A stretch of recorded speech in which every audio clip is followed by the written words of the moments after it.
Hello guys, welcome to our channel. दोस्तों, इस story को पसंद करने के लिए आपको धन्यवाद। ऐसे ही स्टोरी आती रहेगी आपके लिए। तो चलिए शुरू करते हैं आगे की स्टोरी को। च 11 बिग बॉस।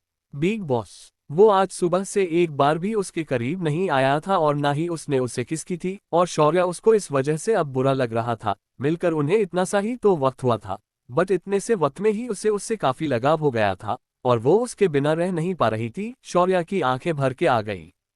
हे बच्चा, माय बेबी कप, क्या हुआ मेरे प्रिंसेस को? क्या कहीं दर्द हो रहा है? अभिमन्यु ने फिक्र से सवाल किया और उसका चेहरा अपने हाथों में थाम लिया। क्या आपको अब मैं पसंद नहीं हूँ? शौर्या ने इमोशनल होकर सवाल किया और उसकी उन्हरी आंखों में आंसुओं की बूंदें छाने लग गई। नहीं बच्चू, ऐसा कुछ भी नहीं है। तुम मुझे बहुत पसंद हो, सबसे ज्यादा तुम पसंद हो मुझे। After all you are my princess. Abhimanyu उसे समझाते हुए उसके सर को कडल करते ही बोला और शौर्या ने अपने ओठ बाहर निकाल दिए। तो आप मुझे किस क्यों नहीं कर रहे हैं? शौर्या का सवाल और अभिमन्यु के ओठों पर बड़ी वाली स्माइल आ गई।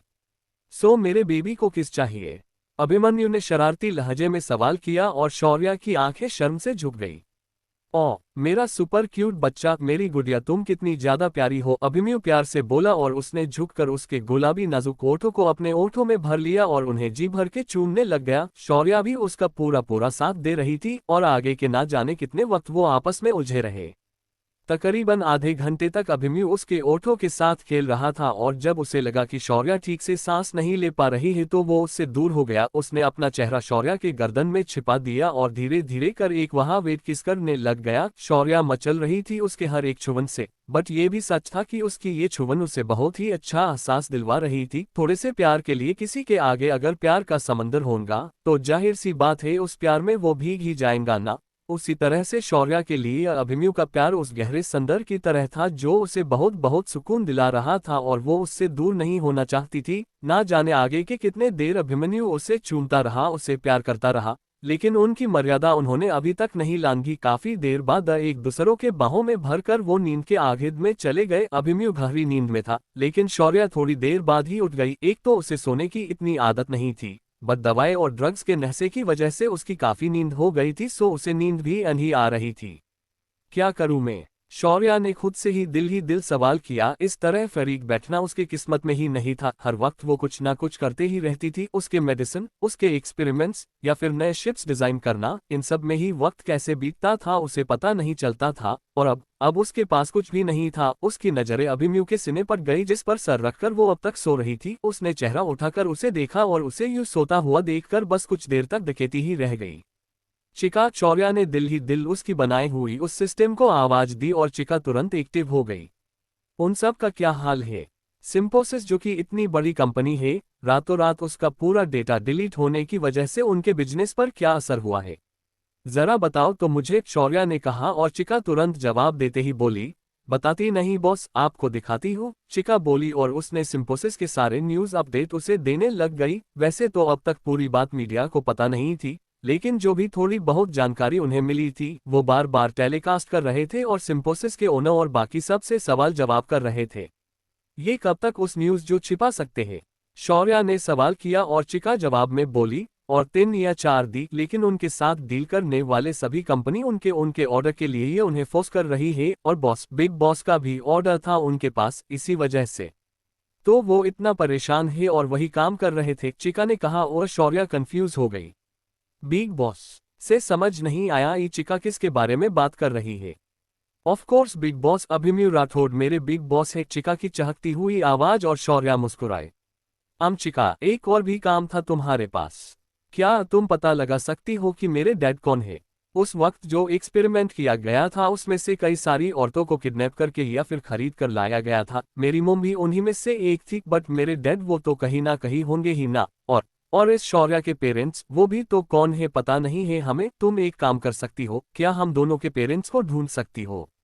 मुझे उनसे मिला है, या फिर एटलीस्ट उन्हें दूर से देखना है, शौर्या ने कहा और चिका ने ओके कह दिया। वो उस काम में लग गई और शौर्या वैसे ही कुछ देर तक अभिमन्यु के सीने पर सर रखकर नींद आने का इंतजार करती रही, बट उसे नींद आ ही नहीं रही थी। तभी उसे कुछ याद आया और उसने धीरे से अभिमन्यु का हाथ उसके पीठ पर से दूर किया और आराम आराम से उठकर बैठ गई। उसकी हरकतें काफी स्मूथ थी, जिस वजह से नींद में भी हमेशा अलर्ट रहने वाला अभिमन्यु को नींद पर कोई असर नहीं हुआ। शौर्या आराम से उस कमरे से बाहर आ गई और वो वही उस फ्लोर पर बने हुए दूसरे कमरे की तरफ चली गई।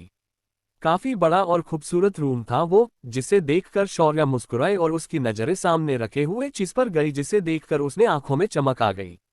आज फंक्शन में जाना है, वैसे तो जाना कैंसिल ही हुआ था, बट 12 पियानो। चिका, एक और भी काम था तुम्हारे पास। क्या तुम पता लगा सकती हो कि मेरे डैड कौन है? उस वक्त जो एक्सपेरिमेंट किया गया था उसमें से कई सारी औरतों को किडनैप करके या फिर खरीद कर लाया गया था। मेरी मॉम भी उन्हीं में से एक थी, बट मेरे डैड वो तो कहीं ना कहीं होंगे ही ना। और इस शौर्या के पेरेंट्स, वो भी तो कौन है पता नहीं है हमें। तुम एक काम कर सकती हो, क्या हम दोनों के पेरेंट्स को ढूंढ सकती हो? मुझे उनसे मिला है, या फिर एटलीस्ट उन्हें दूर से देखना है, शौर्या ने कहा और चिका ने ओके कह दिया। वो उस काम में लग गई और शौर्या वैसे ही कुछ देर तक अभिमन्यु के सीने पर सर रखकर नींद आने का इंतजार करती रही, बट उसे नींद आ ही नहीं रही थी। तभी उसे कुछ याद आया और उसने धीरे से अभिमन्यु का हाथ उसके पीठ पर से दूर किया और आराम आराम से उठकर बैठ गई। उसकी हरकतें काफी स्मूथ थी, जिस वजह से नींद में भी हमेशा अलर्ट रहने वाला अभिमन्यु को नींद पर कोई असर नहीं हुआ। शौर्या आराम से उस कमरे से बाहर आ गई और वो वही उस फ्लोर पर बने हुए दूसरे कमरे की तरफ चली गई। काफी बड़ा और खूबसूरत रूम था वो, जिसे देखकर शौर्या मुस्कुराई और उसकी नजरें सामने रखे हुए चीज पर गई, जिसे देखकर उसने आंखों में चमक आ गई।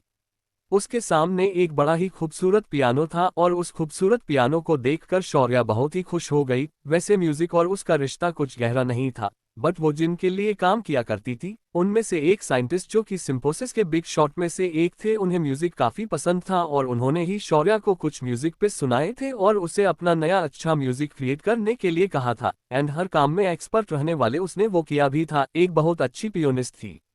वो आगे आए और उसने उस पियानो को अपने हाथों से छू लिया। एक अजीब सी खुशी महसूस हुई उसे उस पियानो को छूते ही। वो उसके सामने रखे हुए स्टूल पर बैठ गई और अपनी आंखें बंद करके अपनी उंगलियां उस पर चलाने लग गई। पहले काफी सिंपल नोट्स चलाए उसने उस पर और फिर धीरे धीरे करके उसने अपने नए नोट्स प्ले करने लग गई। वो धुन जो वो बजा रही थी वो उसके जिंदगी से रिलेटेड थी। शुरुआत में थोड़ी सी खुशी भरी, क्योंकि इतनी दिनों के बाद जो उसे पियानो बजने मिल रहा था, और फिर वो धुन दुख भरी बजने लग गई। जो दुख, जो अकेलापन उसने तने सालों में जिया था, उसकी धुन में भी वो समझ आ रहा था।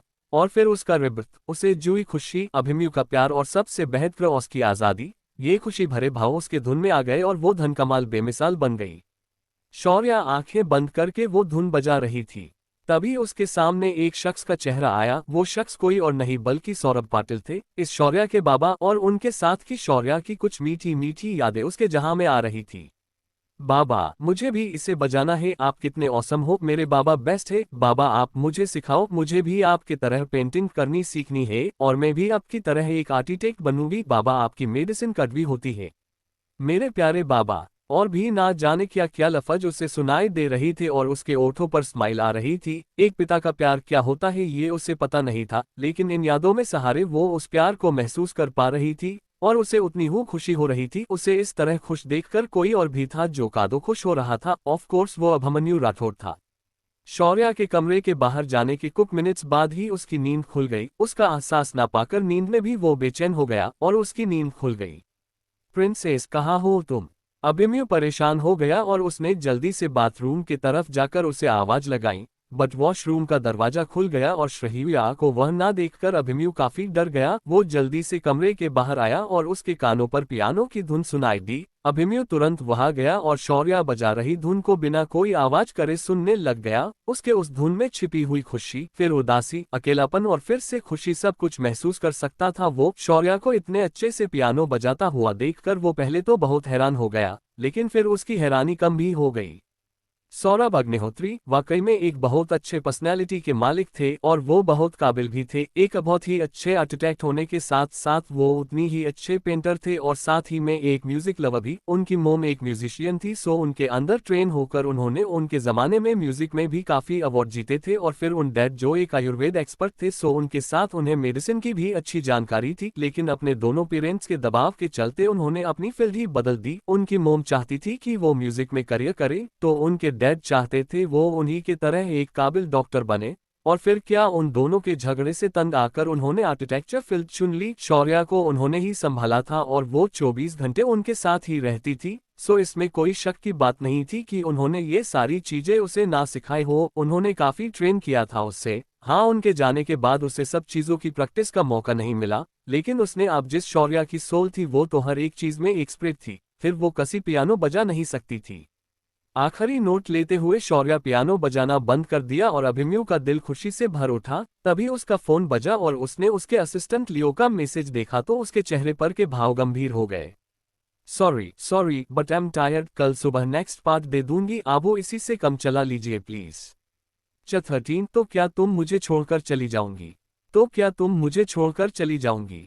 सौरभ अग्निहोत्री वाकई में एक बहुत अच्छे पर्सनैलिटी के मालिक थे और वो बहुत काबिल भी थे। एक बहुत ही अच्छे आर्किटेक्ट होने के साथ साथ वो उतनी ही अच्छे पेंटर थे और साथ ही में एक म्यूजिक लवर भी। उनकी मोम एक म्यूजिशियन थी, सो उनके अंदर ट्रेन होकर उन्होंने उनके जमाने में म्यूजिक में भी काफी अवार्ड जीते थे। और फिर उन डैड जो एक आयुर्वेद एक्सपर्ट थे, सो उनके साथ उन्हें मेडिसिन की भी अच्छी जानकारी थी। लेकिन अपने दोनों पेरेंट्स के दबाव के चलते उन्होंने अपनी फील्ड ही बदल दी। उनकी मोम चाहती थी कि वो म्यूजिक में करियर करे, तो उनके डैड चाहते थे वो उन्हीं के तरह एक काबिल डॉक्टर बने। और फिर क्या, उन दोनों के झगड़े से तंग आकर उन्होंने आर्किटेक्चर फील्ड चुन ली। शौर्या को उन्होंने ही संभाला था और वो 24 घंटे उनके साथ ही रहती थी, सो इसमें कोई शक की बात नहीं थी कि उन्होंने ये सारी चीजें उसे ना सिखाई हो। उन्होंने काफी ट्रेन किया था उससे। हाँ, उनके जाने के बाद उसे सब चीजों की प्रैक्टिस का मौका नहीं मिला, लेकिन उसने अब जिस शौर्या की सोल थी वो तो हर एक चीज में एक्सपर्ट थी। फिर वो कसी पियानो बजा नहीं सकती थी। आखिरी नोट लेते हुए शौर्या पियानो बजाना बंद कर दिया और अभिमन्यु का दिल खुशी से भर उठा। तभी उसका फोन बजा और उसने उसके असिस्टेंट लियो का मैसेज देखा तो उसके चेहरे पर के भाव गंभीर हो गए। अभिमन्यु ने तुरंत अपने एक्सप्रेशन को चेंज कर दिया और अंदर की तरफ बढ़ा। शौर्या का ध्यान भी उसके कदमों के आते हुए आवाज से उसकी तरफ गया और वो खुशी से मुस्कुराए, लेकिन अगले ही पल उसकी समी कम हो गई। क्या मैंने आपके नींद को डिस्टर्ब कर दिया अभिमन्यु? शौर्या ने जरा हिचकिचाते हुए गिल्ट के साथ ही सवाल किया और अभिमन्यु मुस्कुराया। बिल्कुल भी नहीं, और हाँ, मुझे अफसोस होता अगर मैं सोया हुआ होता तो। आफ्टर ऑल इतना अच्छा म्यूजिक पे सुनने का मौका मुझे दोबारा थोड़ी ही मिलता, अभिमन्यु ने अंदर आते ही कहा और शौर्या उसे देखकर मुस्कुराए। जितनी खूबसूरत और बहादुर तुम हो ना गुड़िया रानी, उतना ही खूबसूरत ये म्यूजिक पीस भी है। मुझे यकीन नहीं हो रहा है कि तुम इतने अच्छे से पियानो बजा सकती हो। मैंने इतना अच्छा पियानो पहले कभी भी नहीं सुना है। अभिमन्यु ने एक के बाद एक उसकी तारीफ की और शौर्या के ओठों पर स्माइल और बती गई। उसके आंखों में आई चमक देखकर अभिमन्यु भी काफी खुश हुआ। बाबा ने सिखाया you can know he is the best, वो सबसे बेस्ट थे। काश वो भी मेरे साथ होते, मैं उन्हें तुमसे मिलाती अभिमन्यु, तुम भी उनसे जरूर इम्प्रेस हो जाते कि इज द बेस्ट। शौर्या ने सच्चे दिल से सौरभ पाटिल को तारीफ करते हुए कहा। उसके दिल में सच में उन्होंने अपनी जगह बना ली थी और वो उसे के लिए उसके पिता ही हो गए थे। वो वाकई में बहुत अच्छे इंसान थे और काफी टैलेंटेड भी, अभिमन्यु बोला और उसने पास आकर उसके हाथों को अपने हाथ में ले लिया। क्या ये दर्द हो रहा है? तुम्हें तुरंत अपने हाथों पर इतना जोर देना नहीं चाहिए था प्रिंसेस। अभिमन्यु फिक्र से धीरे धीरे उसके हाथ को सहलाने लग गया। शौर्या के रिस्ट पर का कट वाकई में गहरा था और इस तरह से पियानो बजाने की वजह से उस पर जोर पड़ सकता था और वहां के स्टिकर्स निकल भी सकते थे। मैं ध्यान रखूंगी, शौर्या धीरे से बोली। उसका वो घाव पहले ही भर चुका था। चिका की दी हुई दवाई की वजह से, वो दवाई जो उसी ने बनाई थी उसके वजह से उसका घाव पूरी तरह से ठीक था और अब सिर्फ वह उसका मार्क रह गया था। ले अभी भी पट्टी होने की वजह से अभिमन्यु को उसका घाव देखने का कोई चांस ही नहीं था। चिका एक एडवांस सिस्टम थी जो किसी भी चीज को टेलीपोर्ट कर सकती थी और शौर्या तक पहुंचा सकती थी।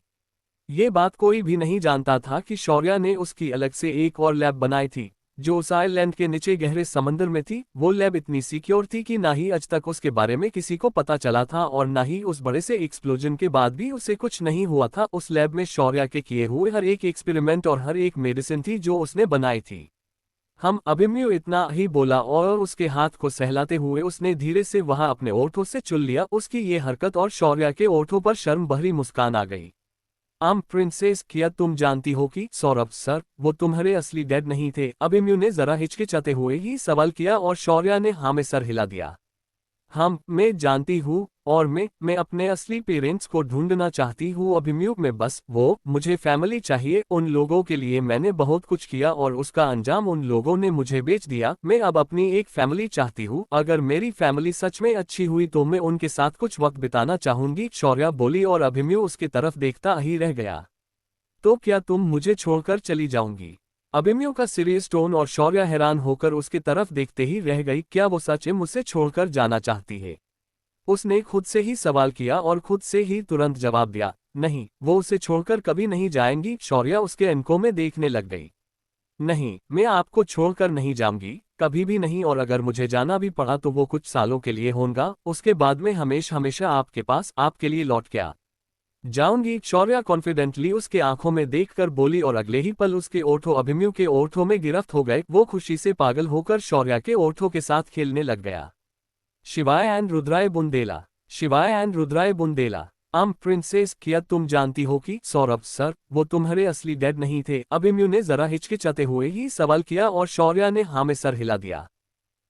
मैं जानती हूँ, और मैं अपने असली पेरेंट्स को ढूंढना चाहती हूँ अभिमन्यु। में बस मुझे फैमिली चाहिए। उन लोगों के लिए मैंने बहुत कुछ किया और उसका अंजाम उन लोगों ने मुझे बेच दिया। मैं अब अपनी एक फैमिली चाहती हूँ। अगर मेरी फैमिली सच में अच्छी हुई तो मैं उनके साथ कुछ वक्त बिताना चाहूंगी, शौर्या बोली और अभिमन्यु उसकी तरफ देखता ही रह गया। तो क्या तुम मुझे छोड़कर चली जाऊंगी? अभिमन्यु का सीरियस टोन और शौर्य हैरान होकर उसकी तरफ देखते ही रह गई। क्या वो सच में मुझसे छोड़कर जाना चाहती है?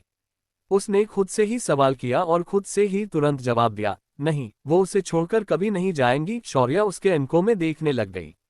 नहीं, मैं आपको छोड़कर नहीं जाऊंगी, कभी भी नहीं, और अगर मुझे जाना भी पड़ा तो वो कुछ सालों के लिए होगा। उसके बाद में हमेशा हमेशा आपके पास आपके लिए लौट के आ जाऊंगी, शौर्य कॉन्फिडेंटली उसके आंखों में देखकर बोली और अगले ही पल उसके ओठों अभिमन्यु के ओठों में गिरफ्त हो गए। वो खुशी से पागल होकर शौर्य के ओठों के साथ खेलने लग गया। काफी देर तक वो दोनों एक दूसरे के ओठों के साथ खेल रहे थे और वो छुवन उन दोनों को एक अजीब सा सुकून पहुंचा रही थी। अभिमन्यु ने फिर थोड़ी देर बाद उसे रिहा किया और उसे अपने बाहों में लेकर उस रूम की बालकनी में आ गया। जाहिर सी बात थी, वो म्यूजिक रूम था तो उसकी बालकनी का डिजाइन भी उसी तरह से था, काफी खूबसूरत और प्यारा। और उस खूबसूरत माहौल में बैठा हुआ वो खूबसूरत जोड़ा काफी देर तक अलग अलग बातों में खोया हुआ था। सिर्फ बातें ही नहीं, एक दूसरे की मीठी सी छुवन भी। शौर्य अभिमन्यु के बाहों में बैठी हुई थी और अभिमन्यु की सांसें लगातार उसके चेहरे पर उसके गर्दन पर महसूस हो रही थी। वही शौर्य भी बातें करते वक्त उसके बालों में हाथ फिरा रही थी, उसके बियर्ड को धीरे से छू रही थी और उसकी ये प्यारी प्यारी हरकतें अभिमन्यु को दिल ही दिल काफी खुश कर रही थी। बातें करते हुए ही ना जाने किस वक्त शौर्य उसके बाहों में सो गई और अभिमन्यु भी उसे देखते हुए ही उसे लेकर वही काउच पर लेट गया। नेक्स्ट मॉर्निंग सूरज की किरणों की वजह से ही दो की नींद खुल गई। अभिमन्यु तो उससे पहले ही उठा हुआ था और शौर्य की खूबसूरती को निहार रहा था। बहुत प्यारी दिखती ही शौर्य, अगर उसने उसकी बहादुरी ना देखी होती ना तो सच में अभिमन्यु को शक हो जाता। उसके नाम से, उसके लुक के साथ उसका नाम बिल्कुल भी सूट नहीं होता था। उस जैसे प्यारी लड़की का नाम तो उसी की तरह प्यारा होना चाहिए था। बट सच में सौरभ जी ने उसकी प्यारी सी सूरत को देखकर नहीं बल्कि उसकी बहादुरी को देखकर उसका नाम रखा था, और जो कि सही भी था। ऐसे ही ना जाने क्या क्या ख्यालात अभिमन्यु के दिमाग में आ रहे थे। गुड मॉर्निंग, शौर्य ने नींद से भरी हुई आवाज में अपनी आंखों को मिचमिचाते हुए उसकी तरफ देखकर कहा, और जब उसे ये एहसास हुआ कि वो पूरी तरह से अभिमन्यु के ऊपर सोई हुई है तब जाकर उसके आंखें बड़ी बड़ी हो गई और उसके चेहरे पर शर्म की लालिमा छा गई। गुड मॉर्निंग प्रिंसेस, अभिमन्यु प्यार से बोला और उसके गाल पर ओठ टिका दिए। उसके बालों को एक और करके वो फिर से उसके दीदार में लग गया और शौर्य शर्माते ही उठकर बैठ गई। आराम से गुड़िया रानी, लग जाएंगी ना तुम्हें? अभिमन्यु उसकी जल्दबाजी देखकर जरा फिक्र से ही बोला और शौर्य ने मुस्कुराकर उसके पास देखा। मैं फ्रेश होकर आती हूँ, शौर्य शर्माते हुए ही वहां से चली गई और अभिमन्यु भी मुस्कुराते ही उसे जाते ही देखता रह गया। उसके फोन का रिंग हुआ और कॉलर इट देखकर उसके चेहरे पर सीरियस एक्सप्रेशन आ गए। हम 11 बजे मिलते हैं, अभी मैं थोड़ा सा बिजी हूँ, अभिमन्यु ने कहा और कॉल काट दी। और उसके कॉल के कट करते ही दूसरे साइड वाला लड़का काफी गुस्सा हो गया। पूर्ण विराम। डैम दिस मैन, समझता क्या है ये अपने आप को? अभिमन्यु राठौड़, तुम बस मिलो मुझे, फिर तुम्हें मैं बताता हूँ कि शिवाय बुंदेला आखिर है कौन और मेरे कॉल काटने का अंजाम क्या होता है। उस लड़के शिवाय ने गुस्से से कहा और अपना फोन काउच पर फेंक दिया। लगभग अभिमन्यु के ही उम्र का था वो, 26-27 के करीब, और बहुत ही हैंडसम भी था। उसके चेहरे के फीचर्स, उसके लुक और उसका ओवरऑल ऑल अटायर, जिसे देखकर ही फील हो रहा था कि वो बड़ो ही रिच और रेपुटेड फैमिली से बिलोंग करता है, और ऐसा था भी। राठौड़ ग्रुप्स और इंडस्ट्री के बाद एशिया में बुंदेला ग्रुप्स ऑफ इंडस्ट्रीज का ही नाम था। वो दोनों अलग अलग बिजनेस में थे, वरना अगर वो एक ही बिजनेस में होते तो ये कहना मुश्किल होता कि उन दोनों बिजनेस ग्रुप्स में से कौन सा ग्रुप बेस्ट है। बुंदेला ग्रुप्स डायमंड, सिल्वर और गोल्ड के बिजनेस में नंबर 1 पर था और उनकी कंस्ट्रक्शन कंपनी भी नंबर 1 रैंक होल्डर थी। तो वही अभिमन्यु राठौड़ ऑनलाइन इंडस्ट्री का बेताज बादशाह था, all type of online businesses, और साथ ही उसके हॉस्पिटल और होटल की चेज भी नंबर 1 पोजीशन पर थी। और ऐसे ये टक्कर के रहने वाले दोनों एक दूसरे के बेस्ट फ्रेंड भी थे। शिवाय ब्रो, जस्ट रिलैक्स, आप इतना हाइपर क्यों हो रहे हैं? और रहा सवाल अभी का, तो आई थिंक वो उसकी नए नए बनी मोहब्बत के साथ बिजी है, रुद्राय बोला और हंसने लग गया। वो भी उतना ही हैंडसम था जितना कि शिवाय था। अगर देखा जाए तो वो दोनों एक दूसरे के जैसे ही दिखते थे, और दिखते क्यों ना, वो ट्विंस जो थे। फर्क सिर्फ इतना था कि शिवाय हमेशा बियर्ड लुक में होता था, तो वही रुद्राय क्लीन शेव में। शिवाय, रुद्राय और Abhimanyu, they three are best friends. Abhimanyu 1 या 2 महीनों से छोटा था उन दोनों से, लेकिन उनका किंडरगार्टन से लेकर तो मास्टर तक का पूरा एजुकेशन साथ ही में हुआ था। हाँ, बाद में शिवाय उनसे अलग हो गया था और वो बिजनेस की स्टडी कर रहा था। वही अभिमन्यु और रुद्राय मेडिकल की पढ़ाई कर रहे थे, बट फिर अब में अभिमन्यु ने हॉस्पिटल के साथ साथ बिजनेस में भी ध्यान देना शुरू कर दिया। उसकी हॉस्पिटल चेन ज्यादातर रुद्राय ही देखता था। शट अप रुद्रा, तुम्हें पता नहीं है मैं क्यों परेशान हो रहा हूँ? बात ऐसी है कि शिवाय ने कुछ कहा जिसे सुनकर रुद्राय के एक्सप्रेशन भी चेंज हो गए। वही दूसरी और अभिमन्यु के विला में, हम टेक दिस, ये तुम्हें पसंद आएगा। अभिमन्यु एक के बाद एक डिश शौर्या को सर्व कर रहा था और उसे खाने के लिए बोल रहा था। आज भी टेबल अलग अलग डिशेस से भरा हुआ था। अभिमन्यु ने शौर्या के लिए काफी कुछ बनवाया था, और स्पेशली उसके पसंद का मीठा भी। ना, आई डोंट वॉन्ट इट, मैंने अब बहुत खा लिया है, एम टोटली फुल, शौर्या ने अपने पेट पर हाथ रखकर कहा। एंड वो सही भी था, सब कुछ इतना टेस्टी टेस्टी था कि उसने थोड़ा ज्यादा ही खा लिया था। सब तो उसे हैरानी से देख रहे थे कि इतनी सी वो इतना सब कुछ कैसे खा सकती है। हम तो चलो, हम एक छोटी सी वॉक पर चलते हैं, तुम बेहतर फील करोगी, अभिमन्यु ने मुस्कुराकर कहा।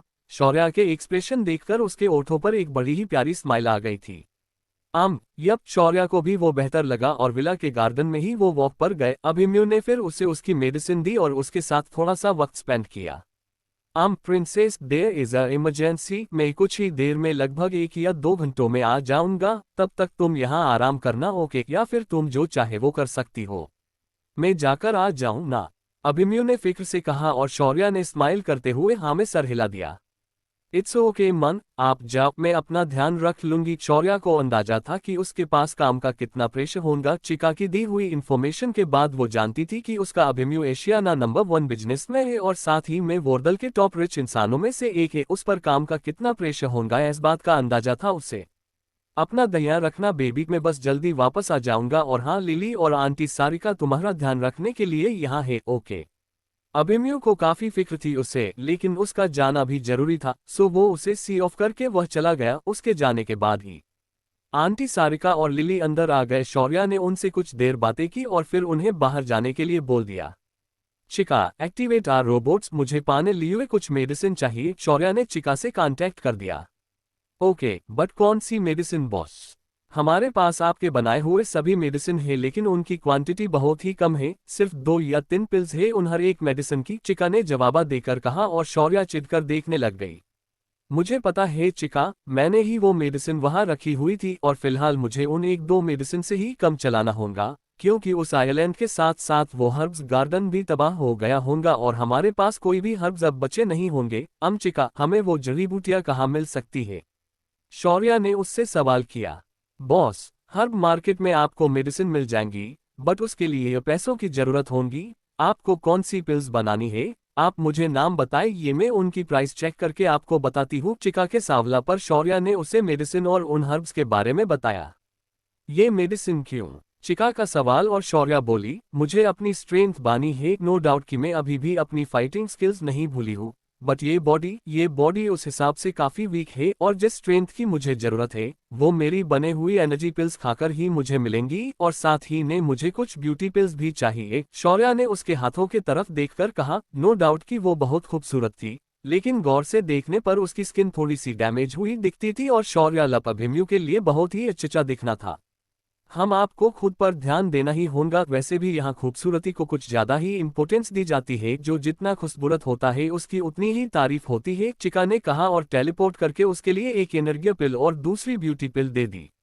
एनर्जी पिल वो हमेशा उनकी एनर्जी बढ़ाने के लिए लेते ही थे, लेकिन ब्यूटी पिल्स की जरूरत उस शौर्या को कभी नहीं गिरी थी। ब्यूटी पिल्स का इन्वेंशन तो उसने उनके सीनियर्स के वाइफ और दूसरे गर्ल्स के लिए किया था, बट अब शौर्या को भी वो पिल लेनी थी और उसकी खूबसूरती को निखारना था। आगे का काफी वक्त वो और चिका उन्हें हर्ब्स कहाँ से मिलने गए इसी में गम हो गए और सब कुछ तय होने के बाद उनकी नजर उस टायर हुए अकड़े पर गई जो लाखों के घर में था। बॉस, इतने पैसे कहाँ से आएंगे? आपके पास तो एक पैसा नहीं है, फिर अब आप क्या करेगी? चिका का सवाल और शौर्या भी कुछ सोच में गिर गई। वही दूसरी और अभिमन्यु जल्दी ही बुंदेला ग्रुप्स के हेड ऑफिस पहुंचा और जैसे ही वो अंदर गया वहां इतने सब को देखकर उसके माथे पर शिकंज छा गई। उसकी नजरें शिवाय पर गई जो उसे गुस्से से घूर रहा था और वही रुद्राय का भी सेम रिएक्शन। 15 शौर्या हमारी बेटी है। शौर्या हमारी बेटी है, हम आपको खुद पर ध्यान देना ही होगा। वैसे भी यहाँ खूबसूरती को कुछ ज्यादा ही इंपॉर्टेंस दी जाती है। जो जितना खूबसूरत होता है उसकी उतनी ही तारीफ और उतनी ही वैल्यू होती है, चिका ने कहा और टेलीपोर्ट करके उसके लिए एक एनर्जी पिल और दूसरी ब्यूटी पिल दे दी। एनर्जी पिल वो हमेशा उनकी एनर्जी बढ़ाने के लिए लेते ही थे, लेकिन ब्यूटी पिल्स की जरूरत उस शौर्या को कभी नहीं गिरी थी। ब्यूटी पिल्स का इन्वेंशन तो उसने उनके सीनियर्स के वाइफ और दूसरे गर्ल्स के लिए किया था, बट अब शौर्या को भी वो पिल लेनी थी और उसकी खूबसूरती को निखारना था। आगे का काफी वक्त वो और चिका उन्हें हर्ब्स कहाँ से मिलेंगे इसी में गुम हो गए और सब कुछ तय होने के बाद उनकी नजर उस रेडी हुए अकड़े पर गई जो लाखों के घर में था। बॉस, इतने पैसे कहाँ से आएंगे? आपके पास तो एक पैसा नहीं है, फिर अब आप क्या करेगी? चिका का सवाल और शौर्या भी कुछ सोच में गिर गई। वही दूसरी और अभिमन्यु जल्दी ही बुंदेला ग्रुप्स के हेड ऑफिस पहुंचा और जैसे ही वो अंदर गया वहां इतने सब को देखकर उसके माथे पर शिकंज छा गई। उसकी नजरें शिवाय पर गई जो उसे गुस्से से घूर रहा था और वही रुद्राय का भी सेम रिएक्शन थी। अभिमन्यु, वो पेंडेंट तुम्हें कहाँ से मिला? शिवाय जरा गुस्से से ही बोला। कब से कॉल कर रहा था वो उसने उसे रात को ही कॉल किया था और लियो और मयंक दोनों को भी उससे कांटेक्ट करने बोला था, लेकिन उसके बावजूद भी अभिमन्यु ना तो उन्हें कांटेक्ट किया और ना ही अब सुबह जल्दी आया। शिव, इस तरह बात मत करो उससे। अबे बेटा, वो पेंडेंट वो आपको कहाँ से मिला है? ओलिज जल्दी से बताए हमें। एक लेडी जो कि बहुत ही खूबसूरत और एलिगेंट थी उन्होंने कहा और अभिमन्यु के करीब आ गई। वो कोई और नहीं बल्कि रुद्राय और शिवाय की मोम थी, मृणाल बुंदेला। आंटी मृणाल, वो पेंडेंट मैं आपको बताता हूँ नट, क्या आप मुझे बता सकती है कि आप इतनी बेचैन क्यों हैं उस पेंडेंट को लेकर? अभिमन्यु ने उन्हीं से सवाल कर दिया और मृणाल उनके तरफ देखने लग गई। क्योंकि पेंडेंट वो मैंने मेरी बच्ची को पहनाया था जब वो इस दुनिया में आई थी, मेरी नन्ही सी परी। लेकिन वक्त का खेल देखिए, उस वक्त हमारे दुश्मनों ने अचानक हमला कर दिया और मेरी बच्ची मुझसे बिछड़ गई, मृणाल जी ने रोते हुए कहा और अभिमन्यु गौर से उन्हें देखने लग गया। क्या आप मुझे बता सकती हैं कि आपकी बेटी फिलहाल कितने साल की होंगी? अभिमन्यु ने सवाल किया और मृणाल जी उसकी तरफ चौंक कर देखने लग गई। उससे अभी कुछ दिनों पहले तकरीबन 22 दिन पहले 18वां साल शुरू हुआ है, मृणाल जी ने जल्दी से कहा और उम्मीद से अभिमन्यु के तरफ देखने लग गई। अभी बेटा, क्या तुम्हें हमारी बेटी मिल गई है? संजीव बुंदेला जी बोले और अभिमन्यु ने उनकी तरफ देखा। अंकल, 4 दिन पहले मुझे एक लड़की मिली। वो अभिमन्यु ने शौर्या जिस तरह से उससे मिली थी और उसके बाद उसकी हालत और बाकी सब चीजें बता दी, सिर्फ उन दोनों के बीच हुए उन मोमेंट को छोड़कर, और वो सब हैरानी से एक दूसरे के तरफ देखने लग गए। तुम्हारे पास उसकी तस्वीर है? वो कैसी दिखती है? वो संजीव जी को समझ नहीं आ रहा था कि वो क्या कहे, कैसे कहे। क्या वो सच में उनकी बेटी थी या फिर नहीं? उम्र के हिसाब से तो वो उनकी बेटी लग रही थी, लेकिन ही उन्हें आगे कुछ भी उम्मीद बांधने से रोक रहा था। बेटी की बहुत चाहत थी उन्हें, सिर्फ उन्हें ही नहीं बल्कि पूरे बुंदेला परिवार को भी। पिछले 7 पीढ़ियों से उनके घर में एक भी बेटी पैदा नहीं हुई थी, इस वजह से कहीं ना कहीं सबको बेटी की आस ही थी। और मृणाल जी, उन्हें तो सबसे ज्यादा बहुत मन्नतें की थी उन्होंने एक बेटी के लिए और उनकी मन्नत पूरी भी हुई। लेकिन उनके दुश्मन अचानक से उन्होंने उन पर हमला कर दिया और मौके का फायदा उठाकर उनके बेटी को अगवा भी कर दिया। लेकिन जब वो किडनैपर उन्हें मिला तब उसने बताया कि उनके बेटी मर गई है। भागा दौड़ी में उसका ध्यान नहीं रहा और वो मर गई और उसने उसे जंगल में फेंक दिया। उसके बाद बहुत ढूंढा उन्होंने उनके बेटी के लाश को, मगर वो भी उन्हें कभी नहीं मिली। हम अभिमन्यु को उन्हें रोता देखकर अच्छा नहीं लगा और उसने शौर्य की तस्वीर उन्हें निकाल कर दिखा दी। आंटी अंकल, इससे पहले आप कुछ कहें, मैं आपसे ये कहना चाहता हूँ कि मेरी शौर्य ने बहुत कुछ सहा है, सो जब तक ये कंफर्म नहीं हो जाता कि वो आपकी ही खोई हुई बेटी है तब तक मैं आपको उसके सामने नहीं ले जा सकता। वो अभी कमजोर है और इतना कुछ सहने के बाद आई डोंट थिंक कि उसकी मेंटल हेल्थ भी अब नॉर्मल होंगी, सो उसे और कोई भी मेंटल ट्रॉमा में नहीं देना चाहता। आई होप कि आप समझ रहे होंगे। अभिमन्यु ने पहले ही क्लियर कर दिया और वह मौजूद उन चारों को उसके आंखों में शौर्य के लिए बेपनाह प्यार दिखाई दिया। अभिमन्यु ने उन्हें शौर्य की तस्वीर दिखाई और उसे देखकर वो दोनों हैरान हो गए। ये तो, मृणाल जी ने उस तस्वीर को देखा और हैरान हो गई। हाँ, ये तो बिल्कुल माँ की तरह दिखती है, लेकिन इसकी आंखें और तुम्हारी मोम पर गई है मृणाल, संजीव जी बोले और रुद्रय और शिवाय ने भी जल्दी से मोबाइल उनके हाथ से ले लिया। शौर्य बिल्कुल उनके ग्रैंड मॉम्स की तरह दिखती थी, उसके चेहरे के फीचर्स उनके दादी के तरह थे, तो उसकी आंखें उनकी नानी की तरह। उन्हें तो डीएनए टेस्ट करवाने की भी जरूरत नहीं पड़ी थी। वो हमारी बेटी है अभिमन्यु, शौर्य हमारी बेटी है, मृणाल जी खुश होकर बोली और संजीव जी के गले लग गई। हमारी बेटी, हमारी प्रिंसेस संजीव में मुझे मिलना है उससे। मृणाल जी को समझ नहीं आ रहा था कि वो हंसे या रोए, इतनी खुशी महसूस हो रही थी उन्हें। मुझे देखना है उससे। अभिमन्यु बेटा, पमुली जी उसके पास लेकर चलो, मैं मिलना चाहती हूँ मेरी बच्ची से, मेरी बच्ची। शौर्य, कितना प्यारा नाम है उसका। संजीव, हम अभी मिलने जा रहे हैं उससे। मृणाल जी के खुशी का ठिकाना नहीं था और कहीं ना कहीं संजीव जी का भी वही हाल था। हम जाएंगे मृणाल, तुम शांत हो जाओ, थोड़ा सा सब्र रखो, संजीव जी ने उन्हें समझाया और अभिमन्यु की तरफ देखने लग गए। उन्हें देखकर अभिमन्यु ने एक नज़र रुद्राय को देखा और रुद्राय आगे आ गया। डैड, मोम, जरूर हम उससे मिलेंगे, लेकिन पहले हम डीएनए टेस्ट करवा लेते हैं। मोम समझिए बात को।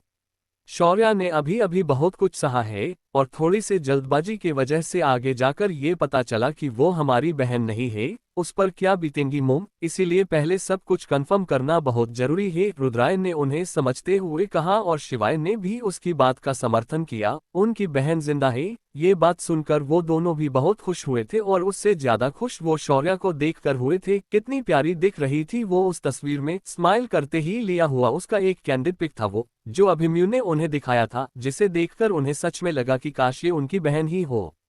ठीक है, उसके सामने नहीं जाएंगे, लेकिन मुझे देखना है उसे, सिर्फ एक बार देखना है, उसकी आवाज भी सुननी है। मेरा दिल कहता है कि वो मेरी ही बेटी है, मेरी अपनी बेटी। प्लीज अभिमन्यु बेटा, उसे दिखा सकते हो हमें, आवाज भी। मृणाल जी के इमोशन पर उनका काबू ही नहीं था, वो लगातार रोए जा रही थी और शौर्य को देखने की जिद कर रही थी। मैं आपको उसे दिखता हूँ, वो मेरे साथ ही मेरे विला में ही है, सुख में, अभिमन्यु ने कहा और जी को कॉल कर दिया। प्रिंसेस कहाँ है, उसने सवाल किया और जूली की बात सुनकर उसने गार्डन के साइड जो कैमरा था उसकी लाइव फुटेज उसके मोबाइल पर शुरू कर दी। शौर्य गार्डन में बहती हुई थी और उसके सामने लगे हुए उन फ्लावर्स को देख रही थी। काफी सारे वैरायटी के फ्लावर्स थे वहां और वो फ्लावर्स काफी खूबसूरत भी थे। उन्हें देखते हुए शौर्य किसी गहरे सोच में डूबी हुई थी। सिंपल से व्हाइट कलर की ड्रेस पहनी हुई थी उसने और उसके वो खूबसूरत लंबे बाल खुले ही थे, जो मध्यम चलती हवा के वजह से हल्के हल्के लहरा रहे थे। बड़ी ही प्यारी लग रही थी वो, मासूम सी गुड़िया की तरह।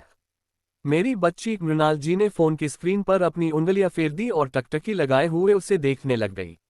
सॉरी, नॉट फीलिंग वेल यार, पता नहीं आजकल मेरी तबीयत को क्या हो गया, कभी पीठ दर्द करती है तो कभी कमर दर्द और कभी कभार तो दर्द इतना हो जाता है कि कुछ सूझता ही नहीं है। इस वक्त भी बहुत कमर दर्द कर रही है, सो छोटू ही पार्ट दिया, कल पक्का बड़ा पार्ट दूंगी और अगर हुआ तो 2 पार्ट्स भी दे दूंगी। 16 दी पजेसिव ब्रदर्स। डैड, मोम, जरूर हम उससे मिलेंगे, लेकिन पहले हम डीएनए टेस्ट करवा लेते हैं। मोम समझिए बात को। शौर्य ने अभी अभी बहुत कुछ सहा है और थोड़ी से जल्दबाजी की वजह से आगे जाकर ये पता चला कि वो हमारी बहन नहीं है, उस पर क्या बीतेंगी मोम, इसीलिए पहले सब कुछ कंफर्म करना बहुत जरूरी है, रुद्राय ने उन्हें समझते हुए कहा और शिवाय ने भी उसकी बात का समर्थन किया। उनकी बहन जिंदा है, ये बात सुनकर वो दोनों भी बहुत खुश हुए थे और उससे ज्यादा खुश वो शौर्या को देखकर हुए थे। कितनी प्यारी दिख रही थी वो उस तस्वीर में, स्माइल करते ही लिया हुआ उसका एक कैंडिड पिक था वो, जो अभिमन्यु ने उन्हें दिखाया था, जिसे देखकर उन्हें सच में लगा कि काश ये उनकी बहन ही हो। ठीक है, उसके सामने नहीं जाएंगे, लेकिन मुझे देखना है उसे, सिर्फ एक बार देखना है, उसकी आवाज भी सुननी है, मेरा दिल कहता है कि वो मेरी ही बेटी है, मेरी अपनी बेटी, प्लीज अभिमन्यु बेटा, उसे दिखा सकते हो हमें, आवाज भी। मृणाल जी के इमोशन पर उनका काबू ही नहीं था, वो लगातार रोए जा रही थी और शौर्या को देखने की जिद कर रही थी।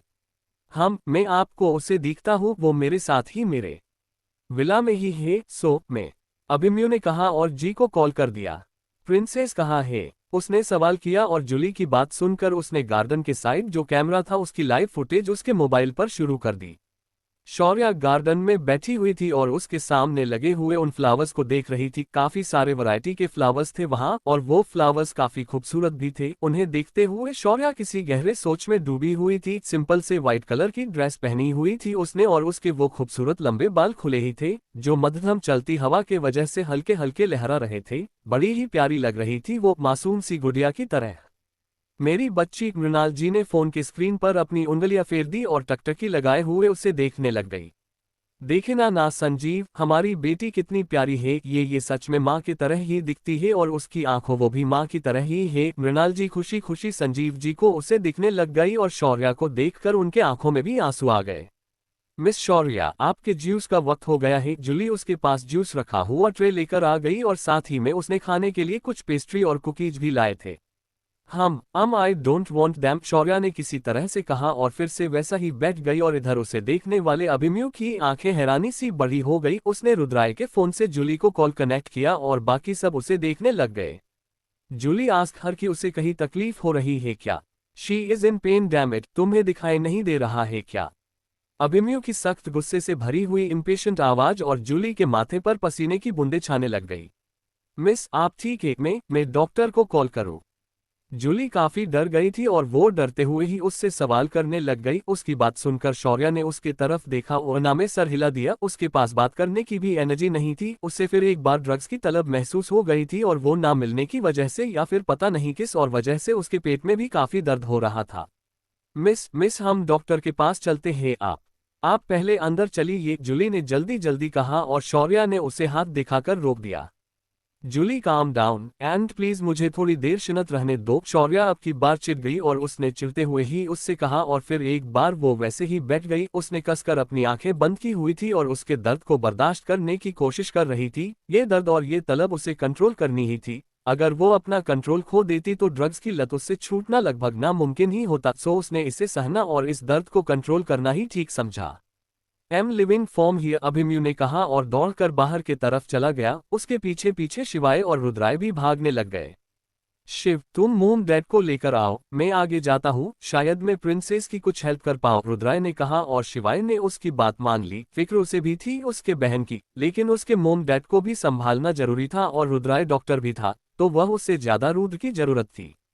मोम डैड, आप फिक्र मत करिए, हमारी प्रिंसेस को कुछ नहीं होगा, चलिए मैं आपको लेकर चलता हूँ वहाँ, शिव ने उन्हें समझाया और फिर वो मृणाल जी और संजीव जी को लेकर ही अभिमन्यु के विला के तरफ निकल पड़ा। कुछ ही देर में अभिमन्यु और उसके पीछे पीछे रुद्राय वहां पहुंच गए और अभिमन्यु ने विला के अंदर एंटर करते ही शौर्या कहाँ है ये पूछा। स्टाफ में से एक दो मेंबर ने ऊपर की तरफ इशारा किया और अभिमन्यु को समझ आ गया कि वो कहाँ होंगी। वो और उसके पीछे रुद्राय दोनों ऊपर की तरफ पहुंच गए और तकरीबन 2 मिनट के बाद ही शिवाय की कार भी वहां आ गई। मृणाल जी ने उसे इतना प्रेशराइज किया था कि उसे भी फुल स्पीड में कार चलानी ही पड़ी। शिवाय यहाँ पहले भी आया हुआ था, सो उसे इस विला के बारे में सब पता था और जब उसने भी स्टाफ से पूछा तो उन्होंने उसे भी ऊपर म्यूजिक रूम की तरफ इशारा कर दिया और वो भी उन दोनों को लेकर ऊपर पहुंच गया। जैसे जैसे उनके कदम म्यूजिक रूम की तरफ जा रहे थे वैसे वैसे उनके कानों पर पियानो की एक खूबसूरत धुन सुनाई दे रही ठीक से सुनते ही वो उस कमरे के बाहर पहुंचे और उनकी नजरें अभिमन्यु और रुद्र पर गई जो वही दरवाजे में खड़े हुए अंदर कमरे में देख रहे थे।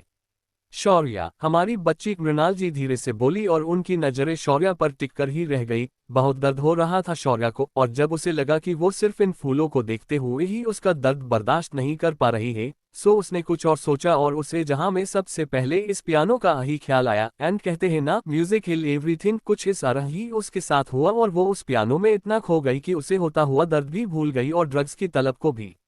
आखिरी नोट्स बजाकर उसने अपना सर पिया पर टिका दिया और अगले ही पल अभिमन्यु उसके पास गया। उसने धीरे से उसके सर पर हाथ रखा और शौर्या के थके हुए चेहरे पर बड़ी सी मुस्कान आ गई।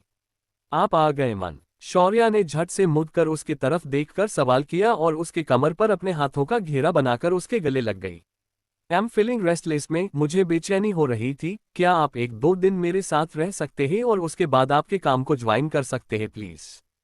शौर्या ने उसे गले लगते हुए अपनी आंखें बंद करके ही कहा। उसकी ड्रग्स की तलब अभिमन्यु के छूने से ही मिट जाती थी और वो अभिमन्यु के साथ प्यार के उस मीठे एहसास में खो जाती थी। इस बात का एहसास उसे अभी थोड़ी देर पहले ही हुआ था कि ना जाने कैसे, लेकिन अभिमन्यु ही उसके हर एक दर्द का इलाज बन चुका था। गार्डन में इतना कंट्रोल करने के बाद भी सू से उसका दर्द और वो तलब कंट्रोल नहीं हो रही थी, मगर अभिमन्यु की याद और उसके साथ बिठाए हुए यहाँ के लम्हे, उस बारे में सोचकर ही वो रिलैक्स फील करने लग गई और पियानो भी वो उसे पाने नजरों के सामने रखकर ही उसके यद में ही बजा रही थी।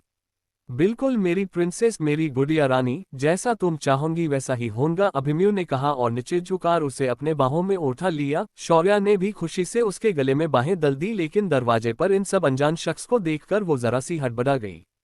Relax baby, they are family और रुद्र डॉक्टर है, वो तुम्हें ही चेक करने आया था, अभिमन्यु ने उसे रिलैक्स करते हुए कहा और शौर्या ने हाँ में सर हिला दिया। अभिमन्यु उसे आराम से उनके कमरे में ले गया और उस कमरे को देखकर दोनों भाइयों का, नहीं शौर्या के दोनों भाइयों का मुंह बन गया। वो अच्छे से जानते थे कि ये कमरा अभिमन्यु का है और शौर्या भी इसी कमरे में रह रही है। ये सोचकर ही दोनों को गुस्सा आ गया। बेस्ट फ्रेंड पर भरोसा था उसे, लेकिन अब बात उनकी छोटी सी प्यारी से बहन की थी ना, और वो भी उस बहन की जिससे उन्हें बात करने का मौका भी नहीं मिला था। और वहां वो अभिमन्यु उसे बाहों में उठा रहा था, उसे बेबी, प्रिंसेस, गुड़िया ना जाने क्या क्या ना से पुकार रहा था। And they both are brothers, you know the possessive brothers, jealous तो उन्हें होना ही था। रुद्राय ने उतने में भी चांस मारा और वो जल्दी से शौर्या के पास चला गया। ये little princess, how you feeling now, Rudra ने प्यार से पूछा और उसकी बातों में शौर्या को काफी अपनापन महसूस हुआ।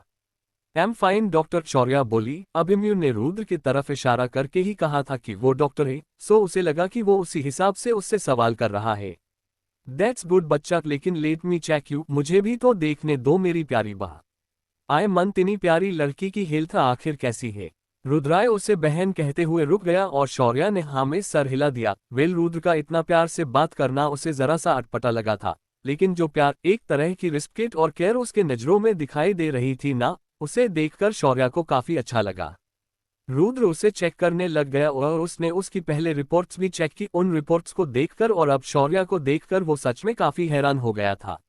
आखिर क्या देखकर हैरान हुआ रुद्राय, और आखिर कब ये सच शौर्या के सामने आएगा कि वो बुंदेला फैमिली की बेटी है, या फिर उसके जन्म को लेकर भी छिपा होगा कोई गहरा राज।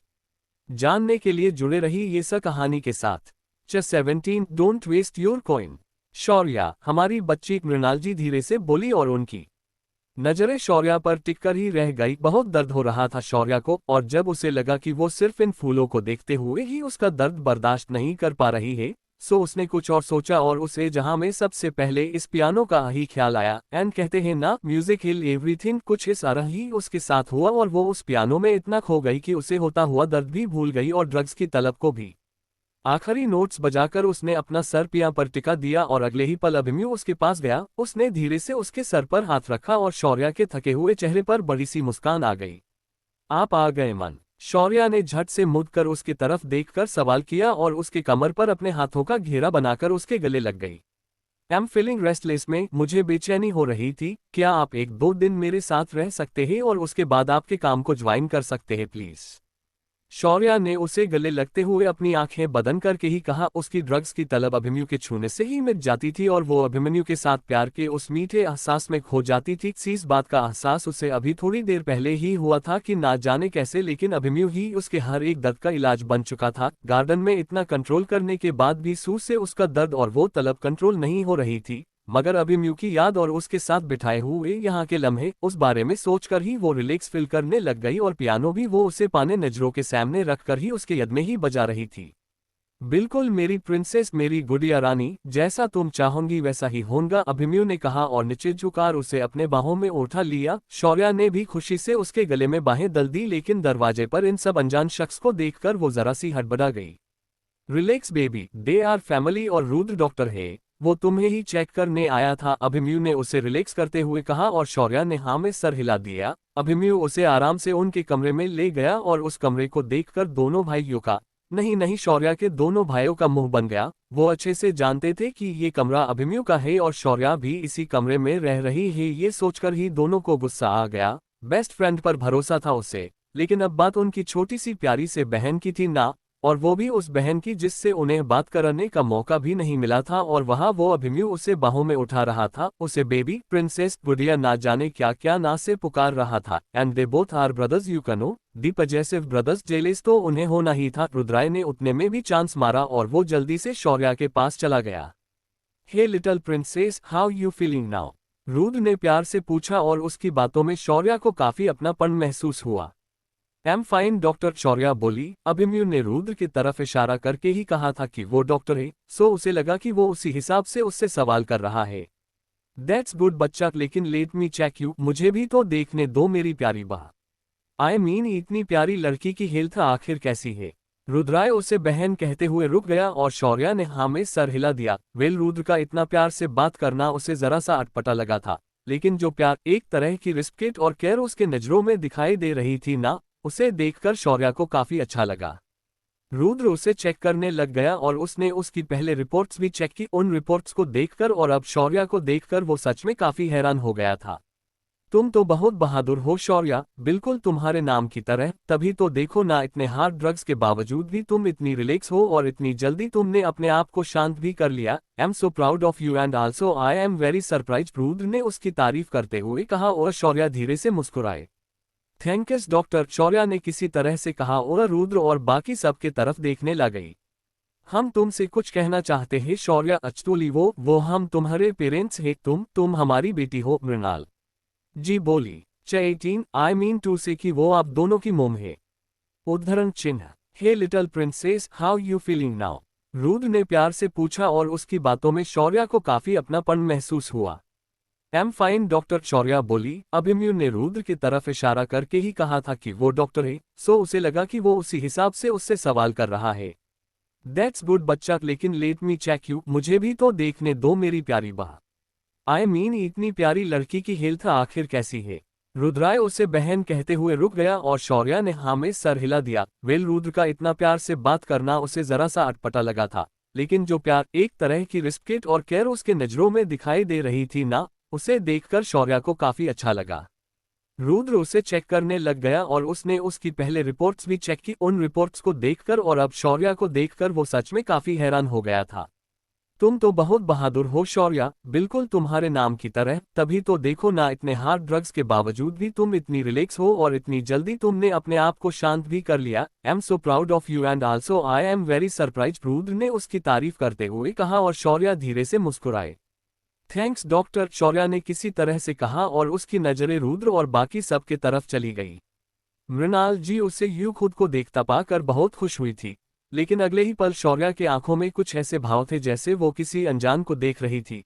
एंड वो सही भी था, शौर्या के लिए वो सब अनजान ही थे। उसके आंखों में के भाव देखकर मृणाल जी का दिल किया और अभी आगे जाए और उसे गले लगा कर कहे कि वो उसके पेरेंट्स है, वो उनकी बेटी है, उनकी सबसे छोटी बेटी जिसे उसके जन्म में वक्त किडनैप कर लिया गया था और उन्हें लगा था और उस किडनैपर ने कहा था कि वो नहीं बची और उसने उसे जंगले में फेंक दिया। काफी दिनों के तलाश के बाद भी वो उन्हें नहीं मिली थी। वो हर एक बात उसे बताना चाहती थी, उसे अपने गले से लगाना चाहती थी, लेकिन शौर्या की हेल्थ और बाकी उन तीनों ने, अभिमन्यु, शिव और रुद्र ने कही हुई बातें सुनकर उन्होंने अपने जज्बातों को काबू लिया। कैसी हो बेटा अब, मृणाल जी ने किसी तरह से अपना भरा हुआ गला ठीक किया और प्यार से उससे सवाल किया। शौर्या कुछ देर तक उनके तरफ देखते रही। उसने धीरे से हाँ में सर हिलाया और जब उसके अंदर बेचैनी बढ़ गई तो उसने अभिमन्यु का हाथ थमा लिया। क्या हुआ गुड़िया, तुम ठीक तो हो ना? अभिमन्यु को उसके हाथ की होती हल्की सी थरथर महसूस हुई और उसने फिर से उसकी तरफ देखकर उसके चेहरे को अपने हाथों में थामकर कहा। शौर्या ने एक बार उसे देखा और फिर धीरे से ना में सर हिलाकर एक नजर सबके तरफ देखा। आंटी अंकल आप चलिए मैं आपसे आकर मिलता हूँ। अभिमन्यु समझ गया था कि वो जरा सी अनकंफर्टेबल फील कर रही है। वही क्या उसे देखने वाले उसके दोनों भाई और उसके मोम डैड भी समझ गए थे कि वो जरा सी अनकंफर्टेबल है, सो बिना कुछ कहे वो वहां से बाहर चले गए। क्या मैं उन्हें जानती हूँ? शौर्या ने अभिमन्यु से सवाल किया और बाहर दरवाजे तक आए हुए वो उनके कदम वहीं रुक गए। अभिमन्यु भी उसके सवाल से सरप्राइज हो गया और उसे ऐसे देखकर शौर्या ही आगे बोली, जस्ट आई फील लाइक मैं शायद से पता नहीं कैसे वो मुझे अच्छे लगे जैसे मेरे अपने हो। शौर्या जरा हिचकिचाते हुए ही बोली, हालांकि वो खुद सरप्राइज थी कि उसे ऐसा क्यों लगा, बट जो भी हो उसे काफी अपनापन फील हुआ था उन सब से। मैं सोती हूँ, शौर्या फिर झट से बोली और नचे बिस्तर पर लेटकर उसने अपनी आंखें बंद कर ली। प्रिंसेस आर यू ओके ना बच्चा? मैं रुद्र को बुलाऊं क्या? अभिमन्यु काफी डर गया उसके इस हरकत से। उसे लगा कि शायद शौर्या को काफी दर्द हो रहा है और वो पैनिक कर गया। एम फाइन, बस थोड़ी सी थकान है, मैं सोती हूँ हाँ, शौर्या मुस्कुराकर बोली और उसने फिर से अपनी आंखें बंद कर ली। अभिमन्यु ने हाँ में सर हिलाया और उसे अच्छे से ब्लैंकेट से कवर करके उसने उसके सर को सहला शुरू कर दिया। उसकी छुवन और ये केयर, शौर्या के ओठों पर अवधि वाली स्माइल आ गई। उसने अपनी आंखें बंद कर ली और कुछ देर तक अभिमन्यु के छुवन को फील करती रही। थोड़ी ही देर में उसने अपनी सांसें मध्यम स्पीड से लेना शुरू कर दी। उसे देख लग रहा था कि वो नींद में चली गई है, सो अभिमन्यु ने नीचे झुककर उसके माथे पर हल्के से अपने ओठ रख दिए। बस तुम ठीक हो जाओ प्रिंसेस, तुम्हें इस तरह से तकलीफ में पेन में देखना मुझे बिल्कुल अच्छा नहीं लगता है। आई फील हेल्पलेस, इतना सब कुछ होने के बाद भी मैं तुम्हारे लिए कुछ नहीं कर सकता, अभिमन्यु ने धीरे से बोला और फिर एक बार उसके चेहरे को जी भर के देखकर वो वहां से बाहर चला गया। जाते हुए उसने कर्टन्स क्लोज कर दिए और लाइट डिम करके आग का टेम्परेचर सेट कर दिया। उसका हर एक गेस्चर भले ही शौर्या अपने आंखों से देख नहीं पा रही थी, लेकिन वो समझ सब कुछ रही थी। उसके जाने के बाद शौर्या ने अपनी आंखें खोली और मुस्कुराकर उसके जाते हुए अक्स को देखा। चिका, शौर्या ने उसके सिस्टम को आवाज दी और चिका अगले ही पल एक्टिवेट हो गई। Are you okay boss? Chika ने सवाल किया। भले ही उसे होता दर्द वो महसूस न कर पाए, लेकिन उसने उसे दर्द से तड़पते हुए देखा था। Am fine Chika, what about my parents? And इस शौर्या के पेरेंट्स भी? क्या तुम्हें कुछ पता चला? कहते हुए शौर्या कुछ अलग सा फील कर रही थी। चिका पर उसे पूरा भरोसा था। उसे कम से कम 12 घंटे ही लगते थे कोई भी इंफॉर्मेशन निकालने के लिए, और उतना वक्त या फिर उससे ज्यादा वक्त हो गया था ना। सो शौर्या जरा सी एक्साइटेड ही थी उन दोनों के बारे में जानने के लिए। बॉस मैंने इन्वेस्टिगेट किया एंड रिजल्ट ये है कि, चिका कह ही रही थी कि उसे रोकते ही शौर्या ने सवाल किया, क्या क्या वो अभी अभी जो लेडी यहाँ आई थी, क्या क्या वो मेरी मॉम आई मीन शौर्या की मॉम है क्या? शौर्या का सवाल और चिका एक पल चुप हो गई। बॉस आपको कैसे पता कि वो आपकी मॉम है? चिका ने कहा, यू मीन टू से इस शौर्या की mom?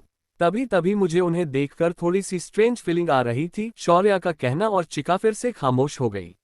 No boss, I mean to say कि आप दोनों की mom. Boss there is something boss, वो आपकी और इस शौर्या दोनों की मोम है। चिका का एक्सप्लेनेशन, और सोई हुई वो उठकर बैठ गई।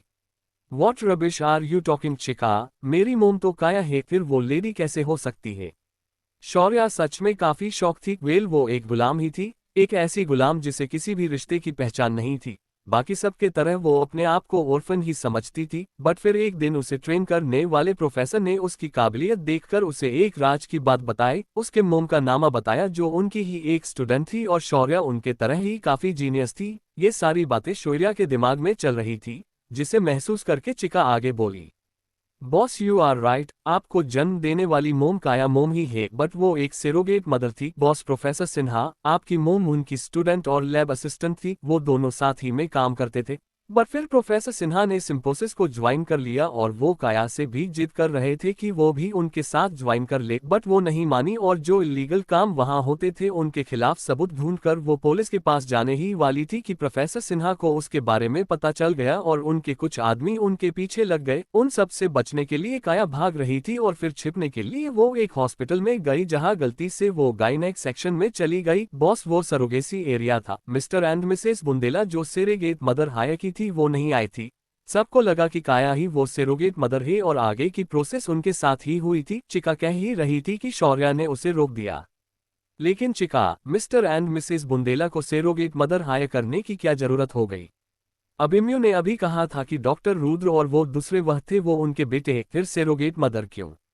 शौर्या ने कहा, बॉस आओ के पेरेंट्स को एक बेटी चाहिए थी। बुंदेला फैमिली में पिछले 7 पीढ़ियों से एक भी बेटी नहीं थी और मृणाल जी और संजीव जी दोनों को भी बेटी की बहुत चाहत थी, इसीलिए तो उन्होंने शिवाय बुंदेला और रुद्राय बुंदेला के बाद एक और बार ट्राई किया और उन्हें एक और बेटा हुआ, ओमकारा बुंदेला। उनके जन्म पर वो थोड़े नाराज हो गए थे और उसी वक्त उन्होंने सरोगेसी के बारे में सोचा और वो हॉस्पिटल चले गए, बट वहां इत्तेफाक से कायमोम भी आ गई और उनके साथ सरोगेसी की प्रोसेस पूरी हुई। बट फिर बाद में कायमोम वह से भाग गई और डॉक्टर्स को उनसे क्या गलती हो गई है ये समझ में आ गया। बुंदेला फैमिली बहुत स्ट्रोंग है और अगर उन्हें इस गडबडी के बारे में पता लग जाता तो उन्हें काफी परेशानी होती। सो उन्होंने उसी सेरोगेट मदर को उनके सामने लाया और ये कह दिया कि उनकी ये प्रोसेस फेल हो गई और उस लेडी ने कंसीव नहीं किया। इसके बाद वो दोनों काफी निराश हो गए और वह से चले गए और कायामोम भी फिर सिम्फोसिस के गार्ड्स के हाथ में लग गई। चिका ने कहा शौर्या कुछ देर चुपी रही। फिर ये शौर्या, इसके बारे में क्या? वो कैसे? शौर्या ने किसी तरह से कहा। उन दोनों ने फिर एक बार बेबी के लिए ट्राई किया था, एक बेटी के आस में, बट तब उनके दुश्मनों ने प्लानिंग की और आपके मोम को यानी कि मिसेस बुंदेला को किडनैप करने की कोशिश की। उस वक्त वो भाग तो गई मगर उन्हें लेबर पेन शुरू हो गया और उन्हें नजदीकी हॉस्पिटल में एडमिट करना पड़ा। बड़ा हॉस्पिटल नहीं था वो और उनके लिए गार्ड्स भी अभी तक नहीं आए थे और इसी बात का फायदा उन किडनैपर ने उठाया और उन्हें हुई बच्ची को लेकर वो वहां से भाग गए। मिस्टर बुंदेला उसे पूरे शहर में ढूंढ रहे थे। डर से उन्होंने उस बच्ची को जंगल में फेंक दिया और वह से भाग गए। आपके पेरेंट्स ने उस बच्ची को ढूंढने की बहुत कोशिश की मगर वो उन्हें कहीं नहीं मिली। सौरभ जी भी उस वक्त उनके कॉलेज के ट्रिप पर थे और उन्हें वो बच्ची मिली थी, सो वो उसे उनके साथ उनके घर लेकर चले गए। चिका ने पूरी बात कही और उसकी पूरी बात सुनकर शौर्या को क्या रिएक्ट करे ये समझ ही नहीं आ रहा था। क्या वो ये सोचकर खुश हो जाए कि उससे उसके पेरेंट्स मिल गए हैं, या फिर ये सोचकर उदास हुए ही कि उसकी वजह से उसके बहन की जान गई है। अगर वो नहीं मरती तो शौर्या का उसके बॉडी में रिबर्थ नहीं होता और शायद से आज अभिमन्यु का प्यार और उसके मोम डैड उसकी छोटी बहन की किस्मत में होता। शौर्या को ऐसा लग रहा था कि उसके वजह से उसकी बहन की मौत हुई है और उसके बारे में सोचकर ही शौर्या के आंखों में आंसू आ गए। बॉस आपकी गलती नहीं है और वैसे भी शौर्या मरने ही वाली थी। भले ही वो उस हादसे से बच जाती लेकिन उसके बावजूद भी उसके पास लंबी जिंदगी नहीं थी और आपके रिबर्थ के पहले ही तो शौर्या की मौत हो गई थी। आप गिल्टी फील मत करिए, चिका ने उसे समझाते हुए कहा। She is Bundela the princess.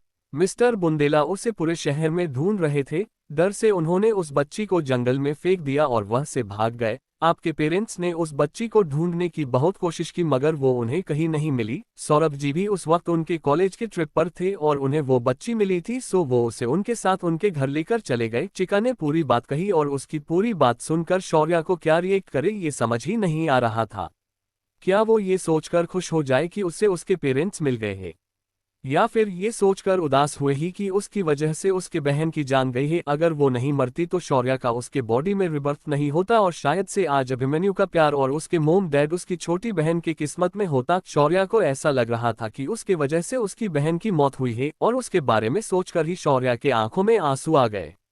Boss आपकी गलती नहीं है और वैसे भी शौर्या मरने ही वाली थी। भले ही वो उस हादसे से बच जाती लेकिन उसके बावजूद भी उसके पास लंबी जिंदगी नहीं थी और आपके रिबर्थ के पहले ही तो शौर्या की मौत हो गई थी। आप गिल्टी फील मत करिए, चिका ने उसे समझाते हुए कहा।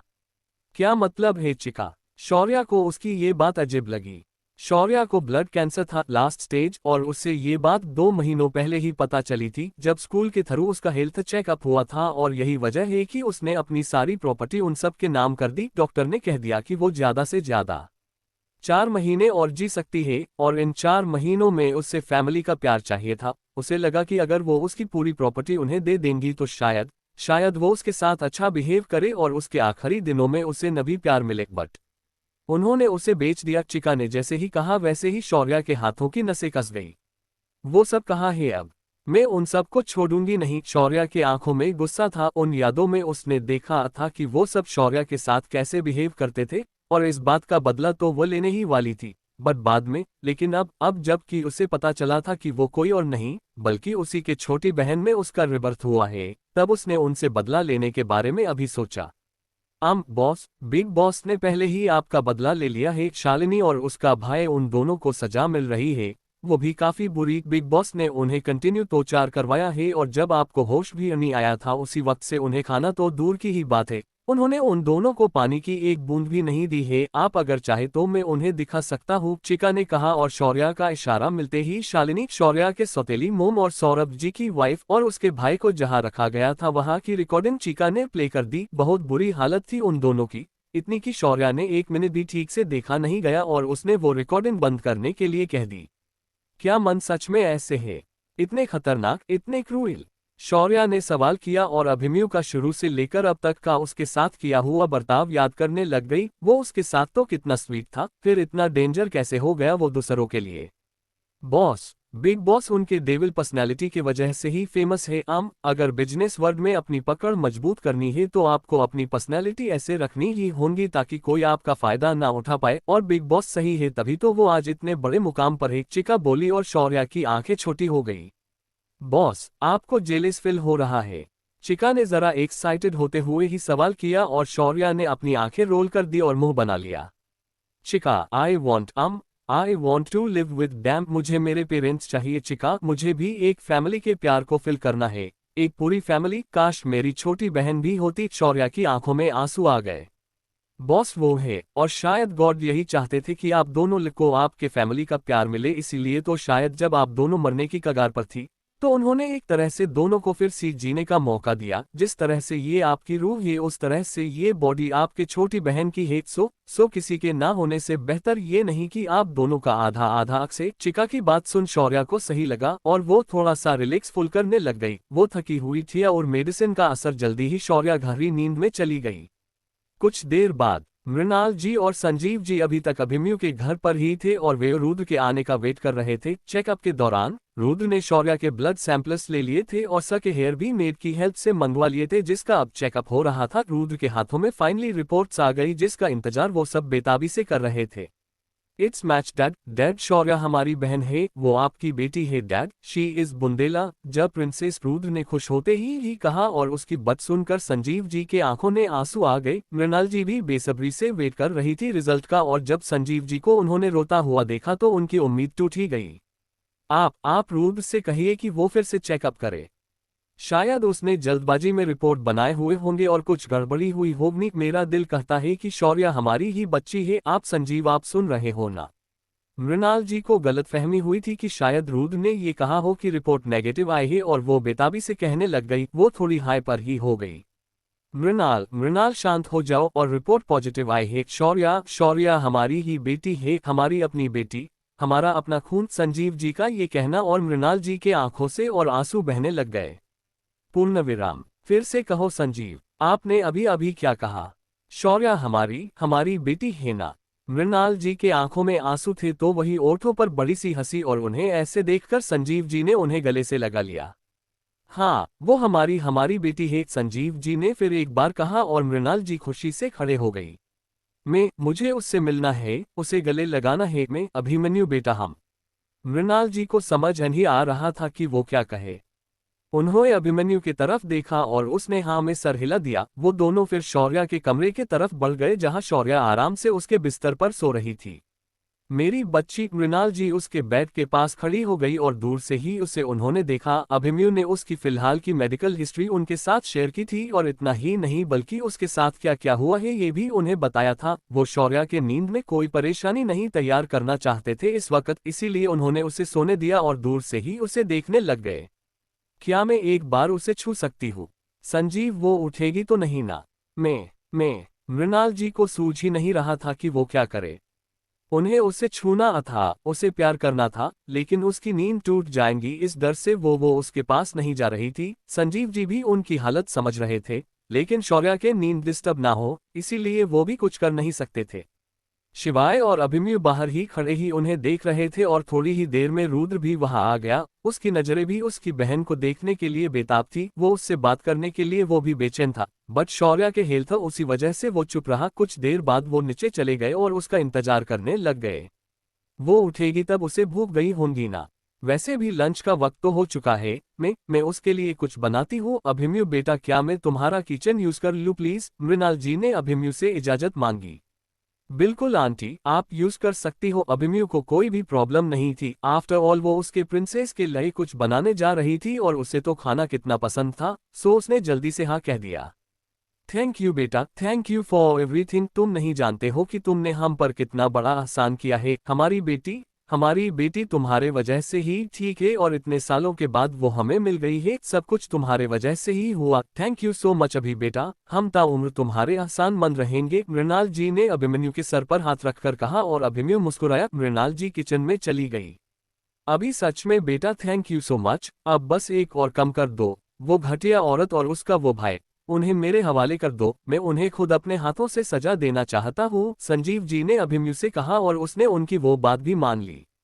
थैंक यू, चलो मैं तुम्हारे आंटी की हेल्प करता हूँ किचन में। आज मैं खुद अपने हाथों से हमारे प्रिंसेस के लिए कुछ बनाऊंगा। संजीव जी फिर खुशी खुशी किचन में चले गए और वो तीनों लड़के वहीं खड़े रहे। शिव और रुद्र ने उनके पेरेंट्स को इतना एक्साइटेड कभी नहीं देखा था और ना ही उन्होंने कभी उनके लिए कुछ बनाया था, कभी कुकिंग की थी। संजीव जी पूरे बुंदेला ग्रुप को अकेले संभालते थे। उनके दूसरे भाई बहन थे बट जिनका उनका अपना अपना बिजनेस था और संजीव जी ने उनका बिजनेस बहुत अच्छे से संभाला और वो उसे बहुत ऊपर तक भी लेकर गए थे और उसमें उनका पूरा पूरा साथ मृणाल जी ने दिया था। वो भी उनके साथ उनका बिजनेस देखती थी। सो कभी इस तरह से उनके बच्चों के लिए कुकिंग करना एंड ऑल उन्होंने कभी नहीं किया।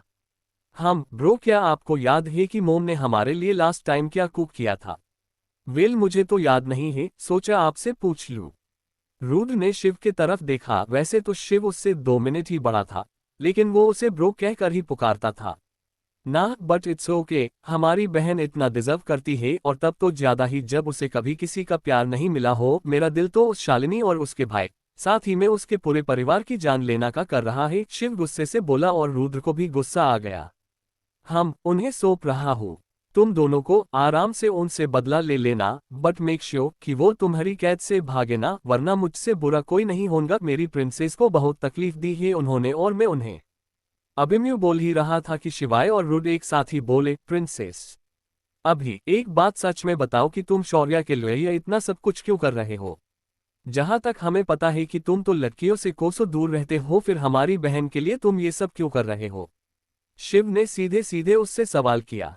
Because she is my princess and I love हर। अभिमन्यु का ये कहना और दोनों भाइयों का मुंह कड़वा बन गया। क्या मतलब है तुम्हारा कि तुम उससे प्यार करते हो? तुम किसी भी लड़की की तरफ देखते नहीं हो और तुम्हें पता नहीं है कि लड़कियों को कैसे ट्रीट किया जाता है। सो तुम उसे भूल जाओ, शिव ने जरा गुस्से से पजेसिव होते हुए ही कहा और अभिमन्यु भी उसे घूरकर देखने लग गया।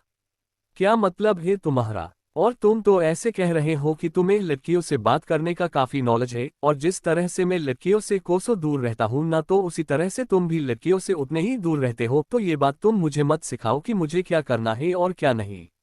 अभिमन्यु ही जरा चिढ़ ही गया था। चुप करो यार तुम दोनों। और अभी भाई का कहने का ये मतलब है कि शौर्य अभी छोटी है, बहुत छोटी। शी इज जस्ट 18 नाउ, सो तुम्हारी शफी इतनी जल्दी होंगी ये भूल जाओ। तुम्हें वेट करना होगा एटलीस्ट 5-6 साल, जब तक वो मैच्योर नहीं हो जाती। रुद्र के बातों में भी कहीं ना कहीं उसके बहन के लिए पॉजिटिवनेस था, जिसे महसूस कर अभिमन्यु उसे भी घूर कर देखने लग गया। 20 हमारी बहना तो कितनी प्यारी है, हमारी बहना तो कितनी प्यारी है। हम उन्हें सौंप रहा हूं, तुम दोनों को आराम से उनसे बदला ले लेना, बट मेक श्योर कि वो तुम्हारी कैद से भागे ना, वरना मुझसे बुरा कोई नहीं होगा। मेरी प्रिंसेस को बहुत तकलीफ दी है उन्होंने और मैं उन्हें। अभिमन्यु बोल ही रहा था कि शिवाय और रुद्र एक साथ ही बोले, प्रिंसेस अभी एक बात सच में बताओ कि तुम शौर्य के लिए इतना सब कुछ क्यों कर रहे हो? जहां तक हमें पता है कि तुम तो लड़कियों से कोसों दूर रहते हो, फिर हमारी बहन के लिए तुम ये सब क्यों कर रहे हो? शिव ने सीधे सीधे उससे सवाल किया। Because she is my princess and I love हर। अभिमन्यु का ये कहना और दोनों भाइयों का मुंह कड़वा बन गया। क्या मतलब है तुम्हारा कि तुम उससे प्यार करते हो? तुम किसी भी लड़की की तरफ देखते नहीं हो और तुम्हें पता नहीं है कि लड़कियों को कैसे ट्रीट किया जाता है। सो तुम उसे भूल जाओ, शिव ने जरा गुस्से से पजेसिव होते हुए ही कहा और अभिमन्यु भी उसे घूरकर देखने लग गया।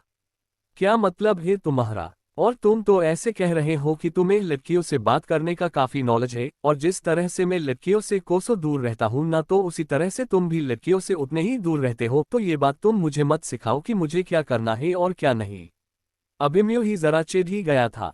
चुप करो यार तुम दोनों। और अभी भाई का कहने का ये मतलब है कि शौर्य अभी छोटी है, बहुत छोटी। शी इज जस्ट 18 नाउ, सो तुम्हारी शादी इतनी जल्दी होगी ये भूल जाओ। तुम्हें वेट करना होगा एटलीस्ट 5-6 साल, जब तक वो मैच्योर नहीं हो जाती। रुद्र की बातों में भी कहीं ना कहीं उसके बहन के लिए पॉजिटिवनेस था, जिसे महसूस कर अभिमन्यु उसे भी घूर कर देखने लग गया। 5-6 साल, वॉट रबिश। मैं मेरी प्रिंसेस के बिना एक दिन नहीं रह सकता और ये दोनों मुझे उससे दूर रहने के लिए बोल रहे हैं, वो भी 5-6 साल। अभिमन्यु दिल ही दिल बोला और गुस्से से उन दोनों की तरफ देखने लग गया। 5-6 साल नहीं, शिवाय ने कहा और अभिमन्यु को लगा आकाश शायद वो जल्दी ही उससे शादी करवाने के बारे में बोल रहा है, लेकिन जो बात शिवाय ने कही ना उसे सुनकर अभिमन्यु का गुस्सा और भी बढ़ गया।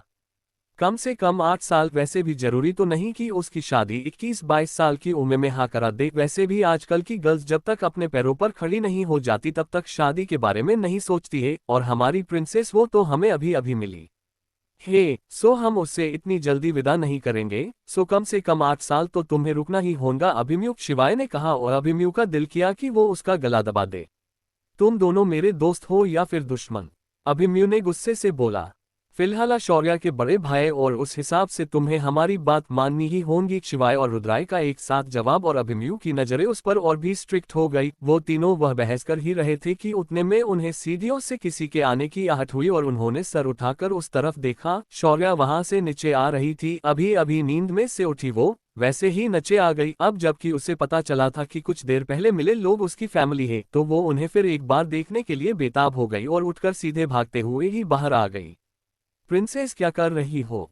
आराम से अभिमन्यु, संभाल के बच्चा, शिवाय आराम से चलो। शौर्य रुद्राय तीनों ने एक साथ रिएक्शन दिया और उन तीनों को आवाज सुनकर शौर्य के कदम वहीं रुक गए। वो बारी बारी तीनों को देखने लग गई और उन्हें देखकर उसके ओठों पर बड़ी सी स्माइल आ गई। क्या कर रही थी तुम स्वीट हट, ध्यान कहाँ था तुम्हारा?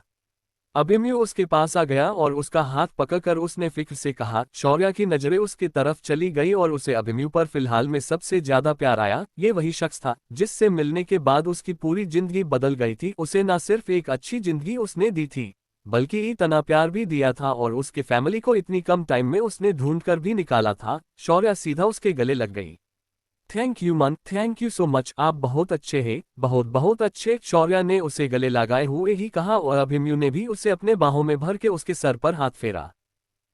लेकिन फिर से ऐसे हरकत मत करना, तुम आराम से भी सीढ़ियों पर से उतर सकती हो और अगर तुम्हें बहुत जल्दी हो तो यूज एलिवेटर, बस ऐसे भागना मत, अभिमन्यु प्यार से बोला और उसके सर पर साइड से ऊँट रख दिए और बस यहाँ शिवाय और रुद्राय जल कर रखा हो गए।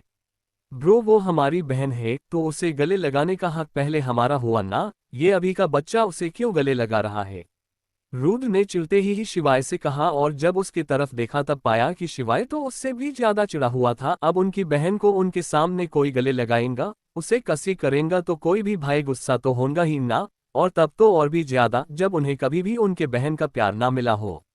अभिमन्यु, शिवाय ने जरा सख्त लहजे में ही उसे पुकारा और उसकी आवाज सुनकर शौर्य होश में आ गई, मगर वो गुस्से में क्यों है ये उसे समझ नहीं आया। बॉस, शिवाय सर गुस्से में इसीलिए है क्योंकि बिग बॉस ने आपको गले लगाया है।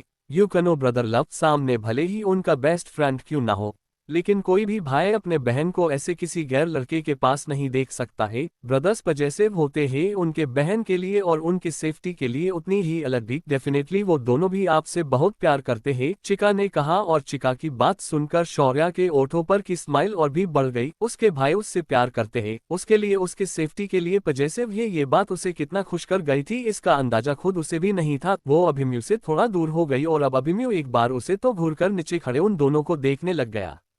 बॉस और बिग बॉस भी आपसे बहुत प्यार करते हैं, देखिए ना, तभी तो आपके दूर जाने पर उनका एक्सप्रेशन ही चेंज हो गए, चिका ने फिर से कहा और शौर्य अभिमन्यु के तरफ देखकर मुस्कुराई। वो खिलखिलाकर हंसने लग गई, इतनी खुश थी वो, एक केयरिंग लविंग पार्टनर, इतनी अच्छी फैमिली और जेलेस होने वाले भाई, सब कुछ उसे काफी खुश कर रहा था और उसके खिलखिलाने से इन तीनों के चेहरे रिलैक्स हो गए और उनके चेहरे पर भी अब्दी वाले स्माइल आ गई। कितनी प्यारी भाई, हमारी बहना तो कितनी प्यारी है, दुनिया की सबसे खूबसूरत लड़की, रुद्र ने कहा और शिव ने भी हाँ में सर हिला दिया। ये इस कदर हंसना, प्रिंसेस तुम सिर्फ मेरे सामने इस तरह से हंसा करो, बाकी किसी और के सामने नहीं, मुझे डर है कहीं तुम्हें किसी की नजर ना लग जाए। अभिमन्यु ने उसके उस प्यारे से मुखड़े को अपने आंखों में बसाते हुए प्यार से कहा और शौर्य उसके तरफ मुस्कुराकर देखने लग गई। नहीं लगेंगी नजर मुझे अभिमन्यु, आप जो मेरे साथ हो, और मुझे यकीन है आपके होते हुए मुझे कभी भी नजर नहीं लग सकती है, शौर्या उसके आंखों में देखकर बोली और फिर एक बार अभिमन्यु के ओठ उसके माथे पर आकर टिक गए और फिर से दोनों भाई जेलेस हो गए। उन दोनों को चिढ़ाते हुए ही और शौर्या का हाथ अपने हाथों में पके हुए ही अभिमन्यु नीचे आया और दोनों बस गहरी सांसें छोड़ते हुए उसे देखते रहे। हेलो भाई, क्या मैं आपको भाई बोलूं ना? शौर्या ने नीचे आकर दोनों को ग्रीट किया और फिर प्यार से उनसे बोली कि क्या वो उन्हें भाई कह सकती है। और बस दोनों के चेहरे पर के एक्सप्रेशन फिर से सॉफ्ट हो गए। हाँ हाँ बिल्कुल बच्ची, तुम हमें भाई ही बोलो, शिव ने जल्दी से कहा और उसके सर पर हाथ रख दिया। वो तो अपने बहन को गले लगाना चाहता था, लेकिन उनकी बहन उनके बीच के रिश्ते से अनजान थी और इस तरह उसे गले लगाना ये सही नहीं होता ना, सो उसने किसी तरह से अपने आप पर कंट्रोल किया। हाँ शौर्या, तुम हमें भाई ही कहना, मैं रुद्र भाई और ये शिवाय भाई, हम दोनों ट्विंस हैं कि तुम मुझसे 2 मिनट ही बड़े, लेकिन मैं भी इन्हें भाई ही बोलता हूँ और मोम डैड वो भी यही है, रुद्र जल्दी से बोला।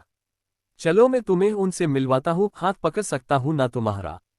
रुद्र ने कहते हुए उसके आगे हाथ किया और शौर्या ने भी उसके हाथों में हाथ दे दिया और उसके साथ चली गई। ये लड़का इतना बातूनी कैसे हो सकता है?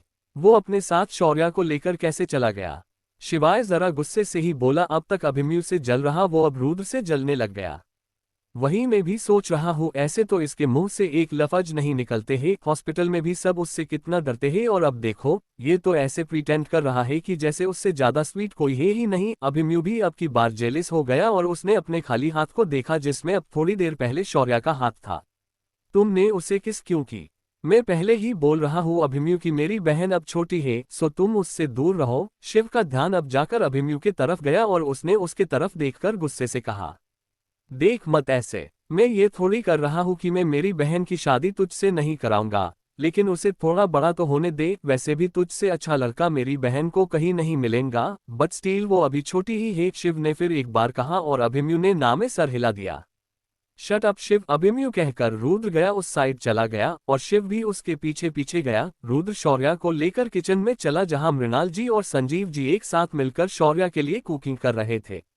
वो दोनों तुम्हारे लिए खाना बना रहे हैं, रुद्र ने धीरे से कहा और शौर्या के आंखों में चमक आ गई।